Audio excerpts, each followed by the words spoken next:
노리나 허츠라고 하는 사람이 있습니다. 이 사람은 영국인이고 영향력 있는 경제학자입니다. 그런데 그는 오늘 시대를 가리켜서 이렇게 얘기를 했습니다. 고립의 시대라는 것입니다. 성도 여러분, 이게 동의가 좀 되십니까? 사실 요즘처럼 소통을 강조하는 시대가 어디 있을까 생각합니다. 소통 전문가라고 하는 사람들이 많고요. 강연을 통해서 부부 간에, 사람들 간에 어떻게 대화를 할 수 있는지, 어떻게 마음과 생각을 나눌 수 있는지 많은 강연을 해줍니다. 강연들이 유튜브에 많이 올라오기도 합니다. 저희 집 식구도 제가 잘 소통이 안 되는지 가끔 문자로 이거 좀 보라고 강연을 보내주기도 합니다. 정치인들도 소통에 대해서 아주 중요한 구호나 목표로 그렇게 내세우고 있습니다. 소통이라고 하는 것이 대단히 중요한 것으로 그렇게 얘기하고 가치로 내세우고 있습니다. 심지어 우리나라에서는 소통을 위해서 대통령 집무실도 옮겼습니다. 그만큼 우리 사회가 소통에 대한 관심이 많고 중요하게 생각하고 있다는 것입니다. 여러분, 이뿐만 아니라 오늘 우리가 어떻습니까? 인터넷을 통해서, 온라인을 통해서 우리는 많은 사람들과 다 연결되어 있습니다. 세계 수많은 사람들, 많은 수의 사람들과 연결되어 있고 그 관계의 폭도 매우 넓습니다. 세계 곳곳에 일어나는 일들도 우리는 실시간으로 거의 공간의 한계를 극복하고 알 수 있습니다. 이처럼 우리는 초연결 시대에 살고 있는 것 같은데, 노리나 히츠라고 하는 학자는 오히려 우리가 이런 시대에 살고 있으면서 고립의 시대를 살고 있다고 그렇게 정의하고 있습니다. 왜 그러냐면요, 통신수단이 많이 발전해 있고 쉴 새 없이 많은 정보와 이야기들을 듣고 있습니다. 수많은 사람들이 온라인으로 다 연결되어 있습니다. 그런데 역설적이게도 오늘 사람들의 마음속에 드는 가장 깊은 감정이 뭐냐면 외로움이었다는 것입니다. 외로움과 고독은 개인뿐만 아니라 오늘 우리 사회가 풀어가야 할 중요한 문제, 숙제로도 드러나고 있습니다. 외로움과 고독에서 비롯된 어떤 정서적인 불안증, 우울증, 여기에서부터 시작된 마음의 병들, 이것이 오늘 우리 시대에 아주 중요한 문제가 되었습니다. 많은 사람들이 이런 마음 때문에, 이런 병 때문에 고통을 겪고 고통을 토로하고 있습니다. 이것을 치료하고 회복하기 위해서 대단히 큰 사회적인 비용이 지금 들고 있는 것입니다. 영국에서는 2018년도에 정부에 있는 부처로서 외로움부가 설치되었고 장관이 임명이 되었습니다. 가까운 일본에서도 2021년도부터 고독 고립 대책 담당실을 나라 정부로, 부처로 신설을 했습니다. 그래서 외로움과 이 고독의 문제를 국가가 지금 다루고 있는 겁니다.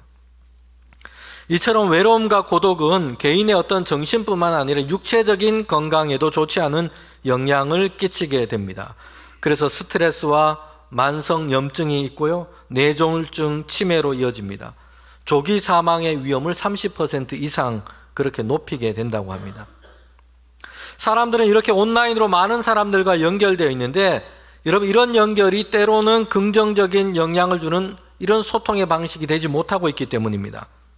인스타그램, 또 유튜브, 페이스북, 사람들이 올리는 여러 가지 사진들, 여행 사진, 쇼핑을 하고 취미와 문화 생활을 하는 것을 보면서 사람들 중에는 이렇게 느끼는 것이요.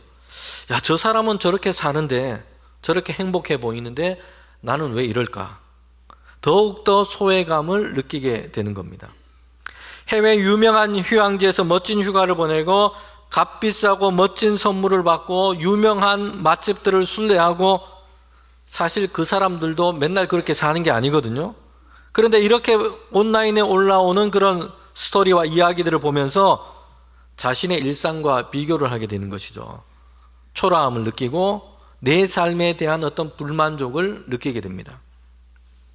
온라인으로 많은 사람과 연결되어 있습니다. 그런데 자신의 속마음과 고민을 터놓고 이야기할 수 있는 사람은 많지 않아요. 함께 만나서 밥을 먹고 고민과 생각과 어려움을 나눌 사람이 적습니다. 온라인으로는 연결이 많이 되어 있지만 어려울 때 좀 나를 도와달라고 말할 수 있는 사람이 많지 않아요. 그래서 실제적으로는 심리적으로 소외감과 고독과 외로움을 안고 살아가는 겁니다. 오히려 스마트폰이나 온라인을 통해서 주로 사람들과 연결되어서 있는 사람은 그 고립감이 점점 더 크게 느끼게 된다고 합니다.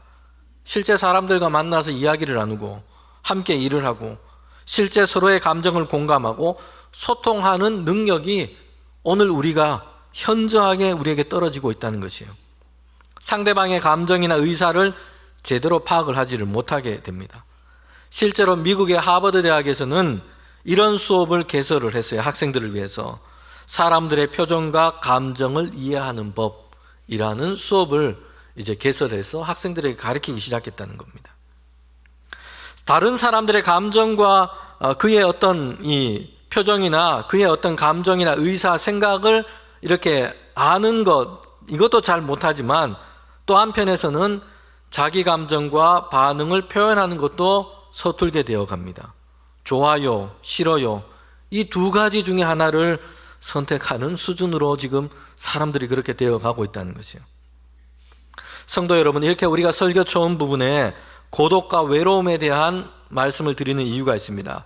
그것은 우리가 오늘 성경에서 만나게 되는 이 삭개오라고 하는 인물, 그의 인생을 봤을 때 고독과 외로움이라는 것이 그의 인생을 설명해 주는 중요한 단어이기 때문입니다. 그런데 오늘 성경 말씀은요, 그가 예수님을 만났고 예수님을 만난 후에 그의 인생이 어떻게 변화되었는지를 우리에게 보여주고 있습니다. 삭개오에 대해서 우리는 교회를 다니시는 분들은 많은 분들이 다 이해를 하고 있고 많은 이야기를 들었습니다. 교회학교 어린아이들도 성경 중에 삭개오에 대한 이야기는 듣고 많이 알고 있습니다. 저도 작년 11월 6일 초청주일을 앞두고 이 본문으로 여기에서 함께 저와 여러분이 주일 예배 설교로 함께 나누었습니다. 성경에서 삭개오에 대해서 오늘 먼저 이렇게 소개를 하고 있습니다. 2절에 보면 이렇게 얘기하고 있죠. 삭개오라 이름하는 자가 있는데 세리장이고 또한 부자다라고 말하고 있습니다. 삭개오는 여리고 성에 살고 있었고 그는 세리장이었고 부자였습니다. 세리장이고 부자다라는 것이 오늘날에는 긍정적으로 우리가 볼 수 있습니다. 한때 우리나라에서는 세무공무원이 희망하는 직업 순위에 올라가기도 했고요, 신랑감으로 우대를 받았습니다. 그런데 지금 이 성경이 배경이 됐던 그 시대는 전혀 반대였습니다.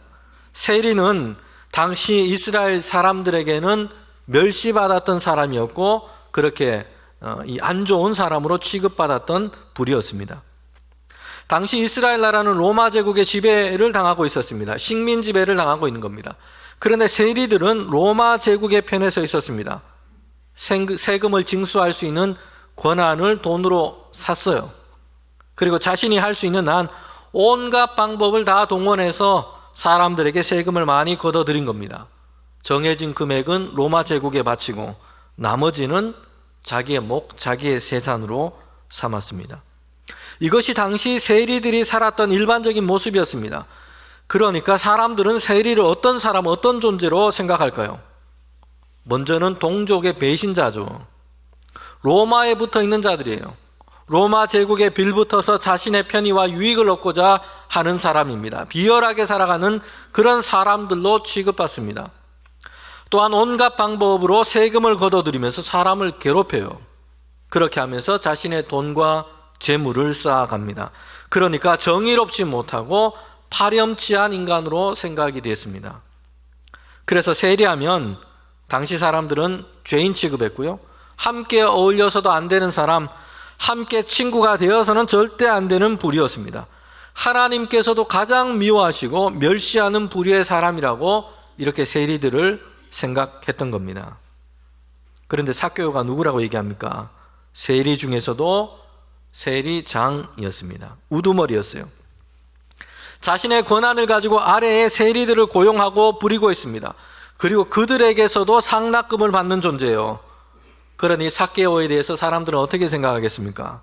죄인들 중에서도 가장 악질인 사람, 가장 안 좋은 사람, 이렇게 생각하는 것은 당연합니다. 특별히 삭개오는 여리고라는 도시에서 세리장이었습니다. 여리고라는 곳은요, 이스라엘 땅에서 비옥한 것이었고 소출이 많은 지역이었습니다.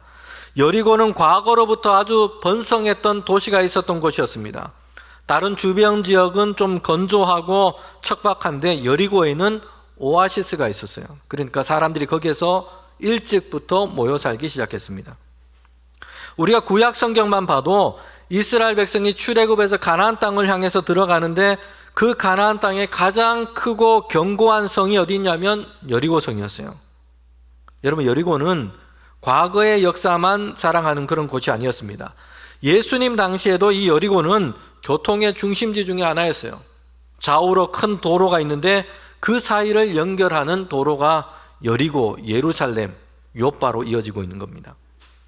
그러니 이 여리고는 교통의 요지였고 물류의 중심이 되기도 했습니다. 사람들이 많이 모여 살았습니다. 경제적으로 괜찮은 도시 중에 하나였습니다. 예루살렘으로 올라가는 관문과도 같은 곳이었습니다.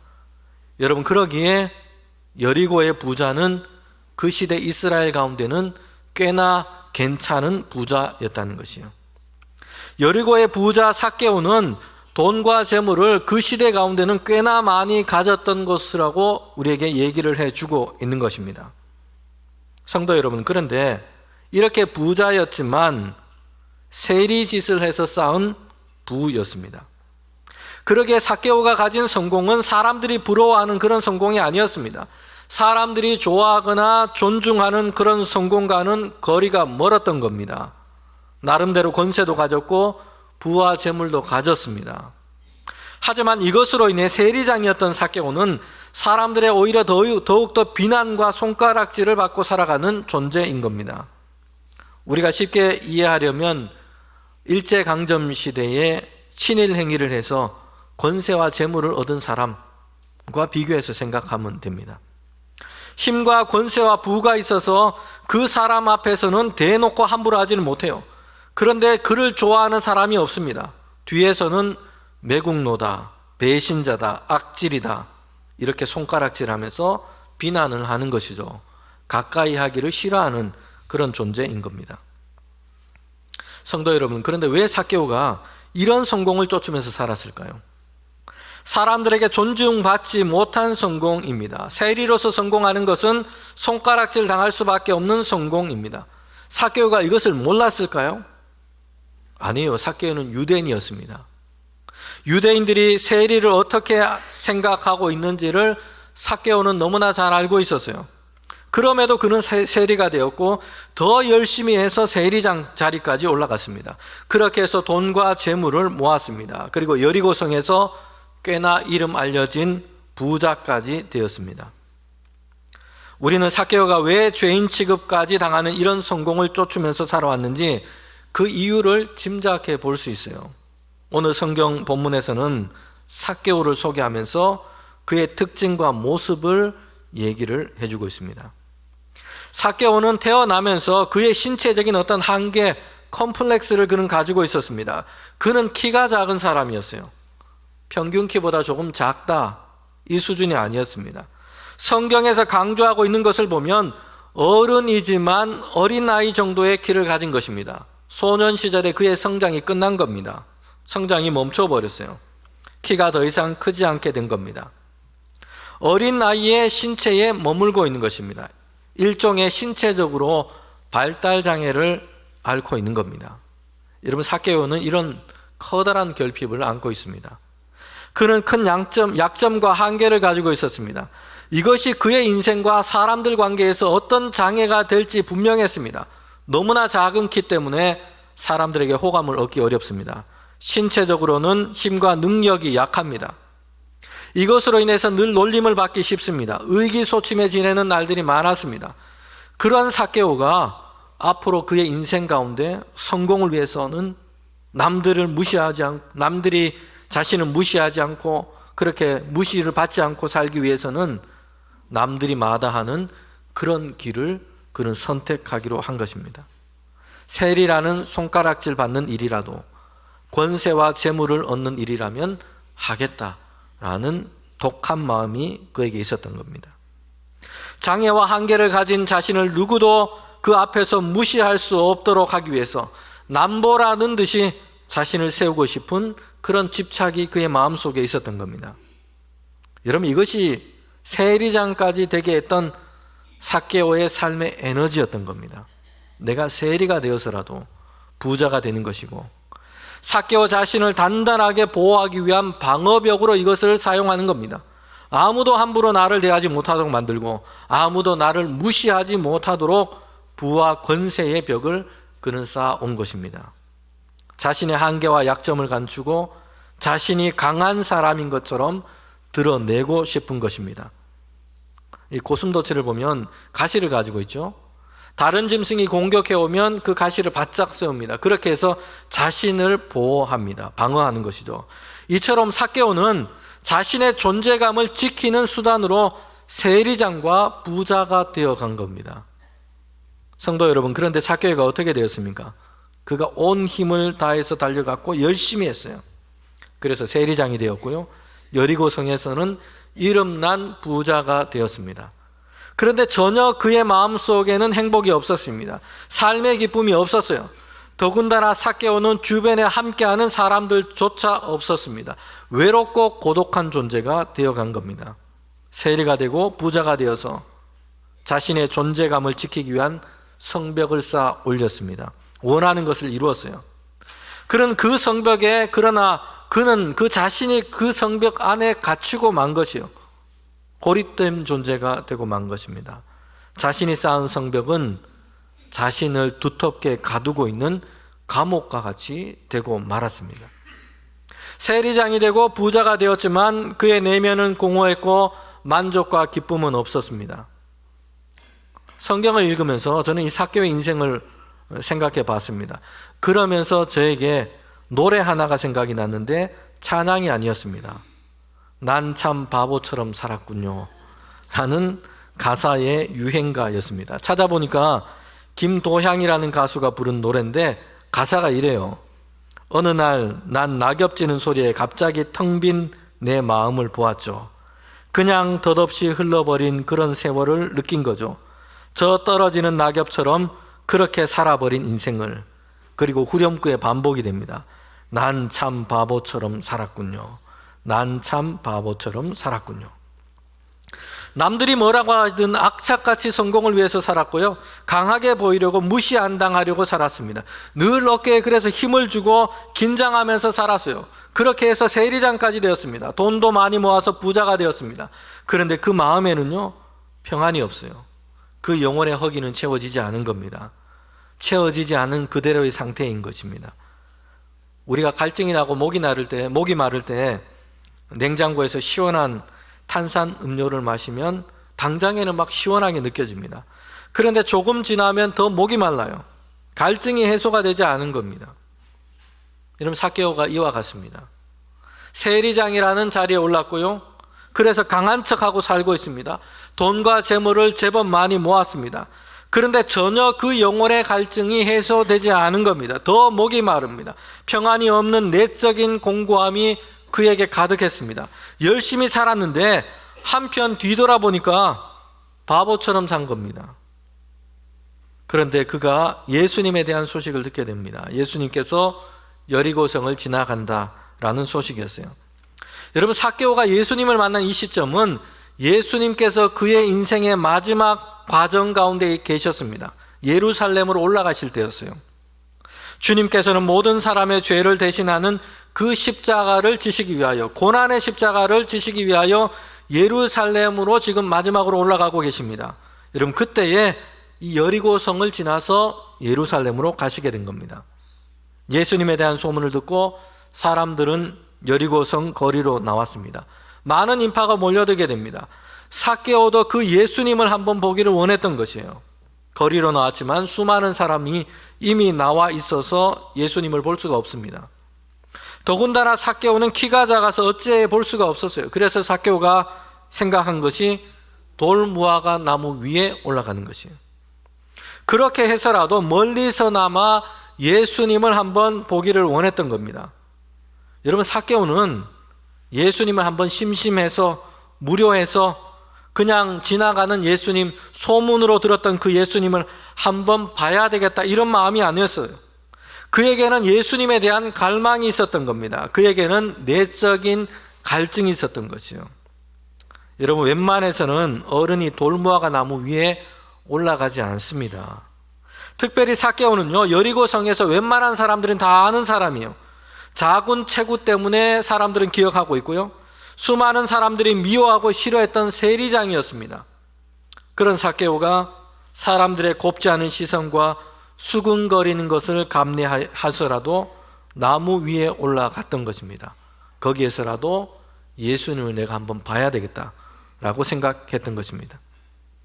그런데 한번 성경을 보십시오. 예수님께서 그의 앞에 서신 것입니다. 주변에 몰려든 수많은 사람들 중에서도 삭개오에게 오신 것입니다. 그리고 삭개오에게 예수님께서 말씀하세요. 속히 내려오라. 오늘 내가 너와 너 집에 들어가서 머물러야겠다. 특별히 오늘 성경 본문을 기록한 누가는 이 본문에서 예수님께서 삭개오를 찾아오신 것을 지금 강조하고 있습니다. 비록 삭개오가 예수님 지나가는 것을 보기를 원했고 거리에 나왔고 돌 무화과 나무 위에도 올라갔습니다. 그런데 결정적인 것은 예수님께서 이 수많은 사람들 중에서 삭개오에게 오셨다는 것이고 그에게 말씀하신다는 거예요. 내가 오늘 너의 집에 가야 되겠다 말씀하세요. 예수님의 의지와 그 생각을 분명하게 말씀해 주고 있습니다. 여러분, 예수님께서는요 이 삭개오를 만나시고 그의 인생 가운데 들어가기를 원하시는 것이요, 그와 함께 하기를 원하십니다. 그래서 삭개오에게 요청하시는 것이요, 속히 내려와라. 오늘 내가 너의 집에 머물러야 되겠다. 오늘 생명나무잔치로 오랜만에 교회 오신 분도 있고요, 처음 교회 오신 분들도 계십니다. 그리고 우리는 주님께서 이렇게 함께 예배할 수 있도록 매주 모이는 우리 성도들도 계십니다. 그런데 주님께서 우리에게 이렇게 요청하고 말씀하고 계신 것이요, 속히 내려와라. 오늘 내가 너의 집에 머물러야 되겠다. 오늘 내가 너의 인생 가운데 머물러야 되겠다. 여러분, 예수님은 그냥 멀찍이서 예수님에 대해서 구경만 하기를 원하지 않으세요. 그냥 지나가는 존재로 만나기를 원하지 않으십니다. 오늘 우리 인생 가운데, 우리의 삶에, 우리 가정에 주님께서는 함께 하시기를 원하십니다. 오늘 내가 너의 집에 가야 되겠다. 오늘 내가 너의 인생 가운데 가기를 원한다 라고 말씀하시는 것입니다. 요한계시록에는 오늘 삭개오에게 하신 이 요청처럼 같은 말씀이 기록되어 있습니다. 7 교회를 향해 주신 말씀 중에서 라오디게아 교회에 주신 말씀이었습니다. 여러분, 라오디게아도 당시 매우 부유했던 도시 중에 하나였습니다. 교회도 그랬습니다. 교회 성도들도 그랬습니다. 부유한 편이었어요. 부족한 것이 별로 없었습니다. 오늘 본문의 삭개오처럼 그런 존재였습니다. 그런데 그들의 신앙과 믿음이 어떠했냐면 차지도 않고 뜨겁지도 않았어요. 미지근했습니다. 맛이 변한 것처럼 이상해져 갔습니다. 차가우면 시원한 식수로 잘 쓸 수 있고요, 뜨거우면 온천수나 피부의 질병 그리고 속의 병을 치료하는 약으로 썼습니다. 그런데 차갑지도 않고 뜨겁지도 않은 것이에요. 그들에게는 순전한 믿음과 열심이 없었습니다. 그래서 라오디게아 교회와 성도들을 책망하신 것이요, 그러면서 예수님께서 이렇게 말씀하십니다. 요한계시록 3장 20절 말씀입니다. 볼지어다 내가 문 앞에 서서 두드리노니 누구든지 내 음성을 듣고 문을 열면 내가 그에게로 들어가 그와 더불어 먹고 그는 나와 더불어 먹으리라. 아멘.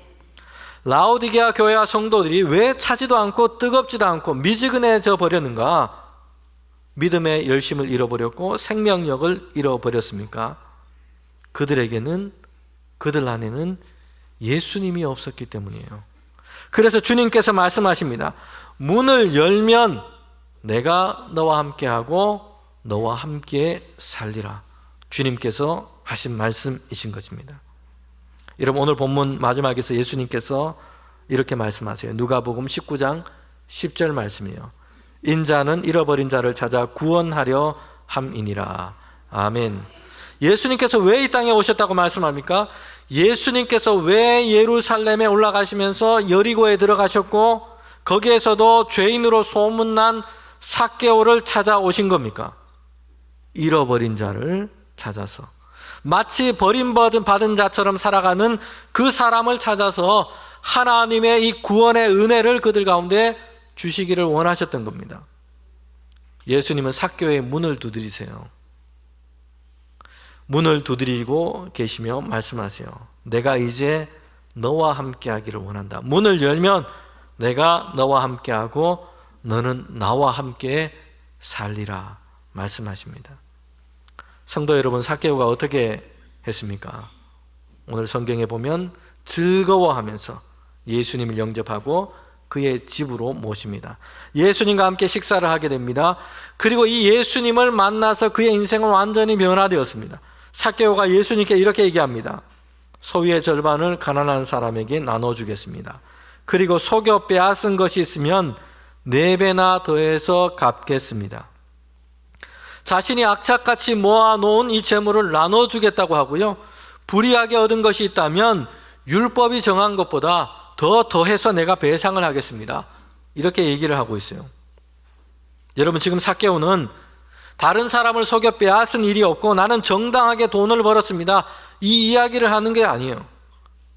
지금 삭개오는 자신의 죄를 예수님께 고백하고 있는 겁니다. 주님, 나는 불의하게 재물을 쌓았습니다. 남의 것을 빼앗기도 했습니다. 자비로우시고 은혜로우신 예수님 앞에서 이제는 그의 죄악과 허물을 고백하며 그리스도 예수 안에서 이제는 그가 새로운 생명으로 살기를 원하는 것입니다. 예수님께서 삭개오에게 이렇게 말씀합니다. 누가복음 19장 9절 하반절입니다. 오늘 구원이 이 집에 이르렀으니 이 사람도 아브라함의 자손이로다. 아멘. 사람들은 삭개오를 죄인이라 수군거려요. 그런데 이제 예수님은 삭개오가 하나님의 자녀요, 하나님의 백성이요, 하나님의 구원하심을 얻은 자라고 선포하십니다. 오늘 삭개오에게 어떤 일이 일어나게 된 겁니까? 예수님을 영접했고 예수님께서 그의 인생 가운데 오셨습니다. 돌무화과 나무 위에서 그냥 지나가는 예수님을 구경하지 않았어요. 그냥 교회당만 왔다 갔다 한 것이 아니었습니다. 예수님이 그의 인생 가운데 오신 것입니다. 여러분, 예수님이 우리 인생 가운데 오시기를 원합니다. 이제 우리가 정말 주님이 주님 되심을 기쁨으로 영접하는 그 기쁨이 우리에게 있기를 원합니다. 돈과 재물로도 살 수 없고 얻을 수 없는 것입니다. 삭개오의 인생을 바꾼 것은요, 그가 목표했던 부자가 되었을 때가 아니었어요. 그의 인생을 바꾼 것은 그가 준비하고 노력해서 세리들 중에서도 세리장의 자리에 올랐기 때문이 아니었습니다. 세상에 많은 사람들은 이렇게 생각하고 살아갑니다. 이런 자리에 오르면, 이 정도 모으면 행복할 것이다. 근사한 데 가서 맛있는 것을 먹고 여행을 다니고 좋은 옷을 입고 그러면 행복할 것이다. 좀 더 높은 좋은 직급에 올라가면 다른 사람들이 나를 부러워해 주고 무시하지 않고 그러면 나도 행복하게 될 것이다 생각합니다. 여러분, 삭개오가 예수님을 만나기 전에 그렇게 살아온 것이에요. 그런데 그는 더 곤고했고 더 외로웠습니다. 그에게는 영적인 목마름이 있었습니다.